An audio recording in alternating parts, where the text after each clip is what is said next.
Years before the present day, a catastrophic battle against the Demon Lord leaves a once thriving town in ruins. Among the survivors is a young boy named Lloyd, overwhelmed by the destruction around him. Just as the dust settles, a powerful mage named Merlin appears, haunted by guilt as her miscalculated spell had caused the town's downfall. Overcome with remorse, Merlin takes Lloyd under her wing. In her secluded home, she introduces him to the world of magic. Her methods are intense and sometimes playful. She promises him no dinner unless he casts a basic fire spell. After hours of determination, Lloyd manages to spark a small flame, bringing a proud smile to Merlin's face. But she quickly reminds him there's still a long road ahead. As days pass, Lloyd learns water and wind magic. Every time he achieves something new, Merlin one-ups him to keep his ego in check. Whether it's conjuring a massive wave or blowing him off his feet with a gust, she constantly pushes him beyond his limits. Over the seasons, their bond grows stronger. Lloyd even sculpts a snow statue of his mentor, only for Merlin to magically expand it, reminding him again, there's always more to learn. Then one day, Merlin falls ill. Lloyd, worried, taps into healing magic, and it works. It's a heartfelt moment where the student finally gives back to the teacher. But that night, Merlin stumbles upon an ancient book. When Lloyd picks it up, mysterious energy engulfs him, unlocking memories and abilities he never knew he had. Shocked, Merlin realizes that Lloyd may be destined for something greater, possibly the chosen one. Determined to guide him without letting him fall into arrogance, Merlin begins training Lloyd more rigorously. She tells him about white mages, those who use magic purely for good. Lloyd experiments with this idea, even using healing spells to grow fruit instantly. But with power comes responsibility. One day, Merlin warns Lloyd about a forbidden form of ancient magic meant to control monsters. Lloyd finds the idea fascinating, but she shuts it down, insisting he isn't ready. To test his survival skills, Merlin leaves Lloyd alone in a monster-filled forest with just a knife and one instruction: survive for a week. Terrified but determined, Lloyd faces wild creatures, uses vision magic to scout his path, and enhances his abilities to climb, escape, and fight. Each day is a struggle, but slowly he adapts. From enhancing his finger strength to speeding up his escape, Lloyd evolves rapidly. After surviving the week, he returns home stronger and more confident. Time passes. He matures into a young man, continues his studies, and finds a mysterious book showing a city. Intrigued, he ventures there alone. In the city, he stumbles upon a flyer recruiting adventurers. Out of curiosity, he joins a party on a monster hunting mission. Despite being the newbie, Lloyd secretly enhances his teammates using hidden spells. Their healing becomes more potent, their attacks sharper. The team defeats a mighty Cyclops. Unaware, Lloyd was the silent force behind their success. The city hails the party as heroes, and whispers begin to spread. One member, Rena, starts suspecting Lloyd's hidden talents. And thus, Lloyd's true journey begins. From a broken boy in a ruined town to a hidden prodigy in a world of magic, monsters, and mystery. After earning his reward from the monster hunt, Lloyd receives only a tiny share. Still, he walks away unfazed, showing that material things don't really bother him. That night, we see Merlin having a mysterious conversation with a man named Will, someone who has been secretly watching Lloyd. Surprisingly, it turns out that Merlin herself had sent Will to observe Lloyd's progress. She expresses concern over Lloyd's upcoming combat missions with a hero's party and hopes he doesn't become overconfident. She's still haunted by a past mistake that cost many lives during a battle against the Demon Lord. Years ago, Merlin and her comrade Civil had managed to defeat the Demon Lord, but their victory came at a devastating price. Civil had to sacrifice himself using ancient magic to revive the destroyed town. That trauma still weighs heavily on Merlin. Meanwhile, in the present day, a local announcer proudly lists the monsters eliminated by Elan's party. Thanks to Lloyd's behind-the-scenes support magic, the party's success is soaring. During one of their missions, they face another monster. Sheena, one of the members, senses something odd. The monster's attacks feel unusually weak. Elan defeats the creature easily, unaware that Lloyd has secretly amplified everyone's strength. Later that night, Sheena studies defensive magic, curious about her growing strength. Elan brushes it off, claiming he doesn't need training since he's already powerful. Nearby, border guards encounter a golem attacking a secret smuggling route. The next morning, Elan is informed of the attack and confidently sets out to handle it. With Lloyd's help, the group tracks down the golem. Lloyd uses scanning magic to pinpoint its location and boost the team's abilities. Lulu lands a precise arrow thanks to Lloyd's buffs, while Milia teleports the enemy mage's staff into Lloyd's hands. He immediately seals it, stunning everyone with his speed. However, tension brews. Ellen, proud and dismissive, doesn't like being overshadowed. He snaps at Lloyd, reminding him that he's not the leader. As the sealed staff causes the golem to act unpredictably, Lloyd warns Elin to back off. Predictably, Elin charges in anyway, nearly getting crushed. Lloyd saves him with a teleport and more buffs, but Elin is ungrateful. After the battle, Elin coldly expels Lloyd from the party, accusing him of being useless. A white mage who doesn't heal, contributes nothing, and lacks power. Deep down, Lloyd feels the sting of rejection, but says nothing and quietly walks away. He heads to the guild, looking to join a new party, but no one is interested. Just then, a desperate adventurer named Yui pleads with the receptionist for a free white mage. Spotting Lloyd, the receptionist suggests she ask him. Yui rushes over and, without waiting for a full answer, drags Lloyd to meet her team. Flashback to a few hours earlier. Yui's party is on a high-rank mission to apprehend a gang of bandits. They engage in battle. Silica burns enemies with fireballs. Cross covers them with precise arrows, and Yui takes down foes with her sword. Daga shields Yui from an ambush, while Clum casts strength buffs that help them overpower the attackers. The only remaining enemy is the bandit boss. Just as he's about to escape, Yui confronts him. Recognizing her golden plate, he realizes they're elite adventurers, but instead of surrendering, he summons a stone golem with his staff. Their attacks bounce off it. It's nearly invulnerable. Yui steps up and demands Clum boost her strength. With one charge strike, she shatters the golem, ending the fight. After the mission, it's revealed that Clum's younger sister, Sylvie, is gravely ill, so Clum had to step away from the team. Back in the present, Yui introduces Lloyd to her party. They're surprised she found a white mage so quickly, but Lloyd says he never agreed to join, catching everyone off guard. Silica comments that she suspected Yui hadn't explained things properly. The team is facing a dilemma. Without a white mage, they can't complete their next quest. Cross and Daga suggest dropping the mission altogether, doubting whether Lloyd can match Clum's skill. Even Yui begins to question it, and thus, Lloyd stands at a new crossroads, pushed away by one party, uncertainly welcomed by another, but his hidden powers are only beginning to surface. And soon, the world may realize what he's truly capable of. As Lloyd joins a new group of adventurers, he quickly realizes they've accepted a high-risk A-rank quest. But when he suggests handing it over to another team, he's met with a problem. All other qualified parties are already deployed. Their team is the only one left that can take it on. This surprises Lloyd. After all, A-rank is reserved for the elite. Although he wants to help, he hesitates. Yelene's words echo in his mind, calling him weak and useless. Doubt clouds his heart. But Yui, the party leader, proposes a simple solution. Test Lloyd's magic capabilities before the quest deadline. They head to a forest clearing for the evaluation. Yui bluntly asks him to show what magic he can use. Lloyd, panicked and overwhelmed, feels the weight of their expectations. He mentally prepares for disappointment. Not for himself, but for them. Daga steps in and suggests a fair test. Cast enhancement magic on all party members at once. A nearly impossible task, even for seasoned white mages. Yet Lloyd, clueless about his own strength, complies without hesitation. He pulls out his staff, shocking everyone.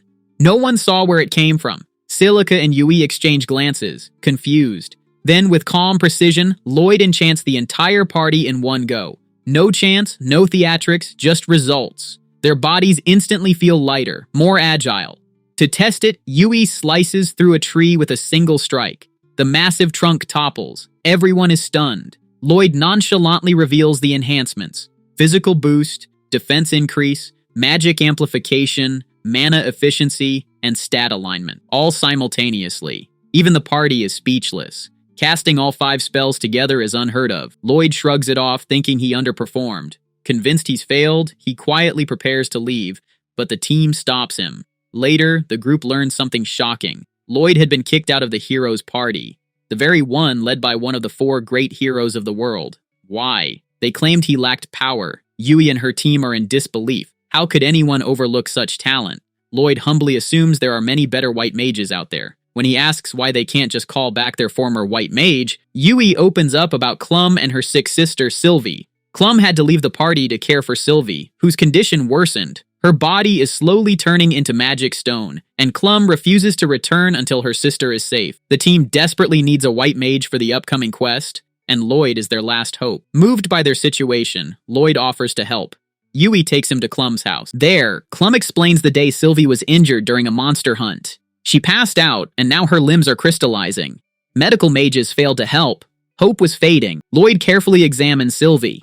His senses detect a powerful and unnatural mana influence. He suspects a high-density mana cave caused the transformation. Clum confirms they were in such a cave. Lloyd pinpoints the wound and begins his spell. It's a rare technique, an invert mana transfer spell, to absorb and analyze the mana within her. The process is dangerous, draining even for him. Clum asks how he knows such advanced magic. He credits his master, revealing only a hint of his deep training. The others watch, astonished, as he begins to undo the curse corrupting Sylvie's body. This turning point not only proves Lloyd's incredible talent, but also his unwavering resolve to protect others. The boy who once doubted himself is now becoming the hope everyone needs. And this is just the beginning of Lloyd's journey. From underestimated outcast to a rising force in a world of powerful mages, mythical quests, and hidden legacies, Lloyd realizes that Sylvie's berserk state is due to lingering corrupted mana trapped within her body. Standard healing spells aren't working, so he takes a bold step. Instead of using brute force, Lloyd casts a rare combination of two spells, one that heals and another that carefully extracts the berserk mana. It's a custom spell that only he can cast. One that uses minimal mana but burns away the corrupted energy while healing Sylvie from within. Clum, watching this unfold, is stunned. She can't believe someone is casting dual spells with such control, managing stamina, focus, and precise mana usage all at once. She turns to Yui, who isn't fully aware of what Lloyd is doing, and tells her, "This isn't just impressive. It's beyond anything ordinary mages could ever pull off." As Lloyd works his magic, the corrupted energy is gradually forced out. Sylvie's transformation slows, then stops. Moments later, the berserk mana vanishes completely. Lloyd collapses in exhaustion, but he succeeded. Sylvie wakes up, fully healed. Everyone's overwhelmed. Clum is emotional. Yui thanks Lloyd, deeply moved. Sylvie is safe. Soon after, Clum pulls Lloyd aside. She's ready to step away from the party temporarily, knowing her friend is in good hands. "Take care of them," she says with full trust. Lloyd, humble as ever, says he's not even an official member yet, but Clum insists. Later that night, the party celebrates Sylvie's recovery at a local restaurant. Drinks and food are flowing. Yui treats Lloyd to a massive feast. He digs in, loving every bite, surprising everyone when he says the food here is amazing, even though they all consider it average. Turns out Lloyd grew up eating simple roasted vegetables and beast meat prepared by his master, Merlin. She was more focused on teaching magic than cooking. The group is shocked, not just by his upbringing, but by the fact that Merlin, who isn't even a white mage, trained Lloyd to become one of the strongest magic users they've ever seen. Silica, curious, asks if Merlin is a white mage. Lloyd explains she's more of a combat specialist and always busy developing new spells. The others are even more impressed. Silica briefly dreams of being trained by Merlin too, but Lloyd quickly shuts that down, remembering his harsh training days. Still, he says, his master was kind at heart. Talk shifts to the party's next quest, defeating a pack of monsters attacking nearby farms. Lloyd is briefed on the mission. What's unusual is that multiple monster species are showing up together, something Lloyd has never heard of. Despite the challenge, the team is confident. They craft a strategy. Dega and Yue will draw attention. Silica will launch a wide-area attack, Cross will provide defense from the side, and Lloyd will enhance the team's abilities and heal anyone injured. Yue is excited to see Lloyd in action. She tells him not to doubt himself so much. Lloyd confesses he was kicked out of his last party for being too weak, but Yue tells him she respects those who stay humble more than those who act like they own the world. That night, as everyone heads to their rooms at the inn, Lloyd hangs back. He doesn't have the money to stay. Dega offers to cover him and just deduct the cost from the quest rewards. Lloyd hesitates but eventually agrees, grateful for the gesture. The next day, the team sets out. As they gather, Yue notices something odd. Their gear is missing. Cross explains that Lloyd used his storage magic to carry everything. Everyone is stunned, especially when Lloyd offers to teach them how to use storage magic too. He explains that while learning it is easy, increasing its capacity takes intense training. The others are amazed. No one they've met uses storage magic like Lloyd. It's clear, Lloyd isn't just a support mage. He's a game changer, and he's only just begun his journey with the team. In a magical realm filled with quests, beasts, and unexplored lands, our story follows a group of adventurers, each with their own purpose, strength, and past. The journey begins with Cross, a determined fighter who wonders if he can truly master a powerful magic that allows one to carry countless weapons. If he succeeds, he could become unstoppable. As the team continues forward, their path leads them toward a distant mountain range, beyond which lies a demon nation called Magocracy. Though the demons seem quiet for now, the threat of an invasion looms constantly. Along their travels, they encounter a mysterious forest where a powerful mage is seen praying before a massive, ominous magic stone radiating dark energy. Sensing tension, the group decides to set up camp for the night. Lloyd, a calm and resourceful young man, begins unpacking their magical supplies, conjuring tents and preparing the site with ease. Yui and Celica handle the water but quickly tire and decide to bathe in the nearby river. Dagus, the team's disciplined leader, reminds them there's still firewood to gather and food to prepare. Seeing their spirits fall, Lloyd volunteers to handle the task. As he collects wood, he stumbles upon a rare fruit he once saw a healer use in his childhood. He takes a bite and is pleasantly surprised by the taste. Suddenly, he hears desperate cries. Yui and Celica are being hunted by a massive snake-like monster while unarmed. Lloyd rushes in, drawing the beast's attention long enough for the girls to escape. He tosses their weapons back to them and casts enhancement magic to empower their attacks.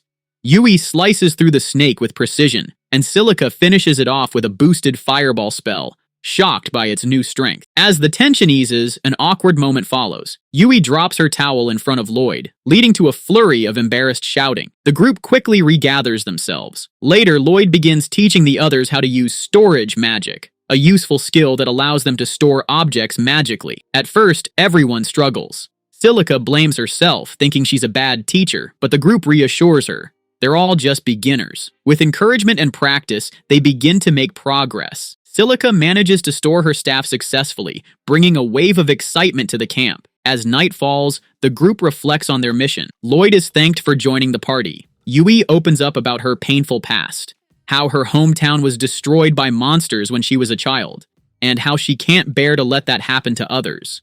Lloyd suddenly senses monsters nearby and alerts the team.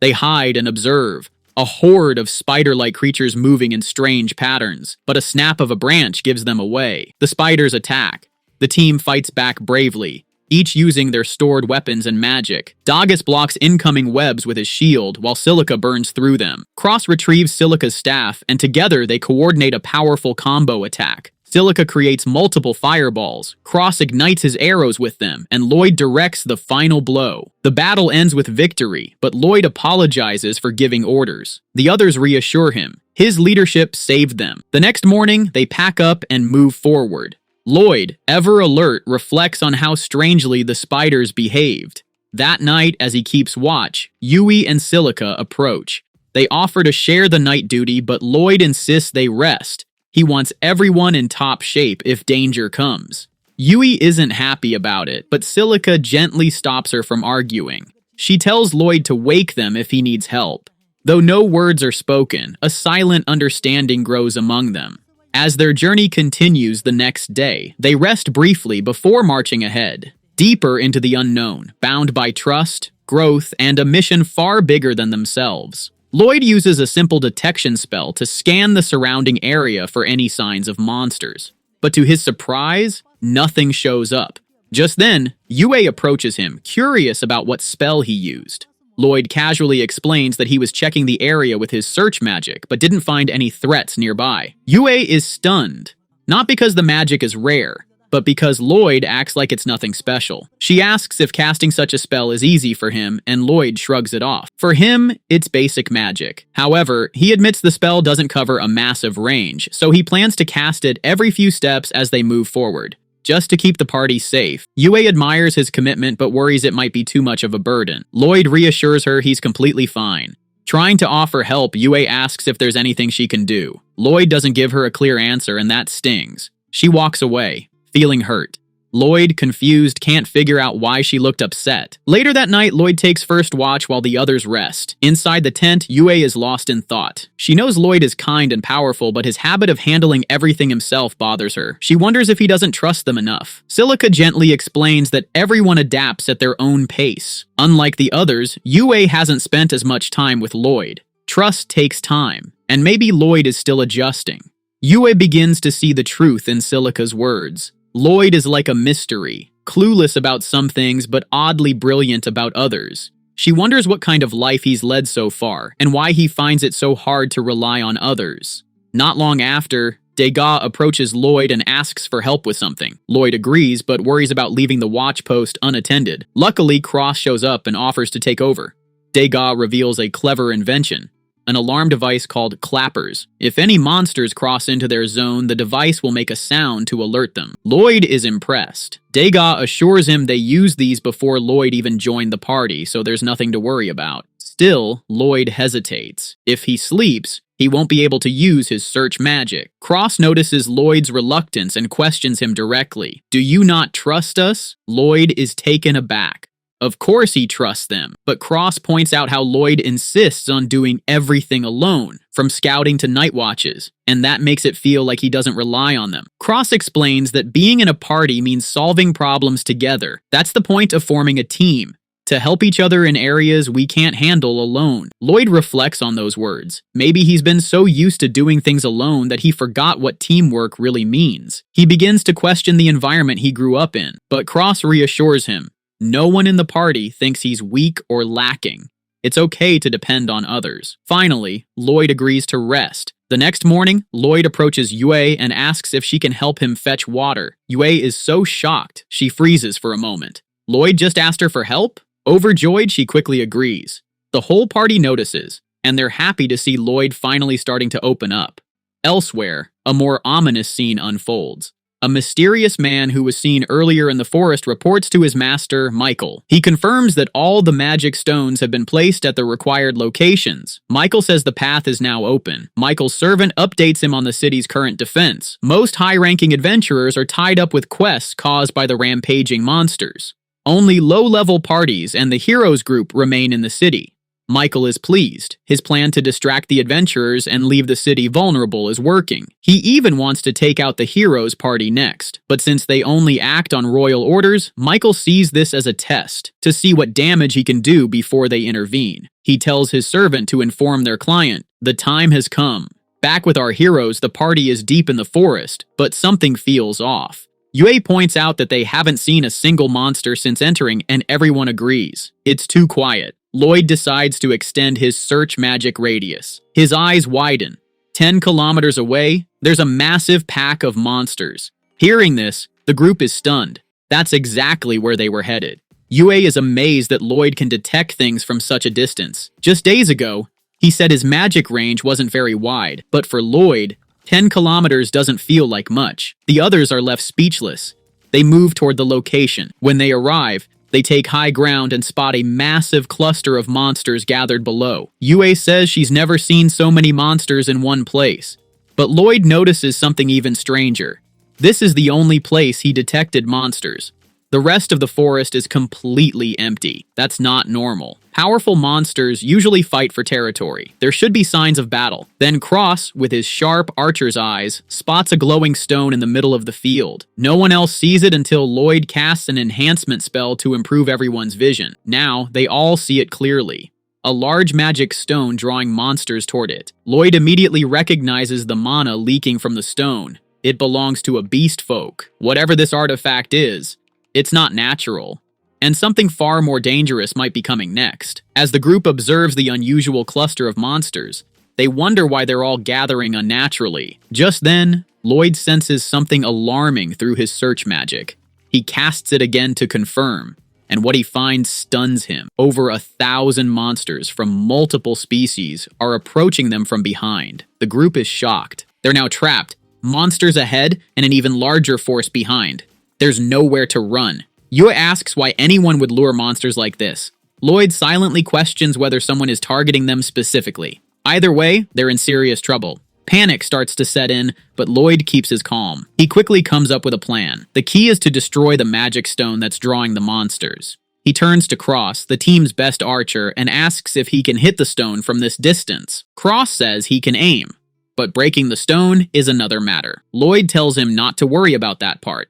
He casts 3 enhancement spells on Cross, his bow, and the arrow itself. Cross fires, and the magic-infused arrow shatters the stone in one clean shot. "What did you do to my arrow? It felt like a cannon!" Cross exclaims. Lloyd casually replies, "I just boosted you and your weapon. Totally normal, right?" The team stares at him. No, that's not normal. At all. As the stone shatters, the gathered monsters begin turning on each other.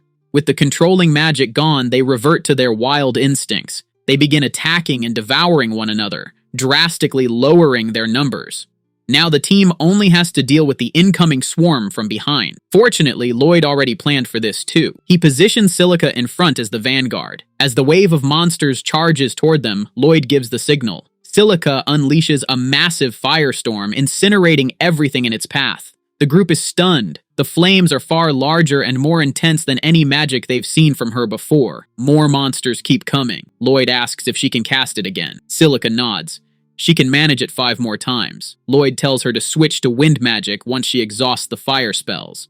Meanwhile, Lloyd moves to Cross. Thanks to the fire, thick smoke now covers the sky. Flying monsters are trapped in it, their vision completely blocked. Lloyd links his search magic with Cross, showing him the precise positions of the airborne threats. With that support, Cross takes down the flying monsters one by one. Back on the ground, Silica is exhausted, her mana nearly depleted. Lloyd reaches out, takes her hand, and transfers his mana into her. The process drains him slightly, but Silica is recharged. She immediately casts a massive rain spell, dousing the forest fire and cooling the battlefield. But the effort takes its toll. Silica collapses, and Dega catches her just in time. Yue turns to Lloyd, impressed. "Your strategy was amazing." But Lloyd just shrugs. "I did what any good support mage would do." Yue sighs. There you go again, downplaying everything. With the immediate danger behind them, the group takes a short break. Lloyd finally gets a moment to rest, just briefly, before the next threat emerges. And that's it for this episode.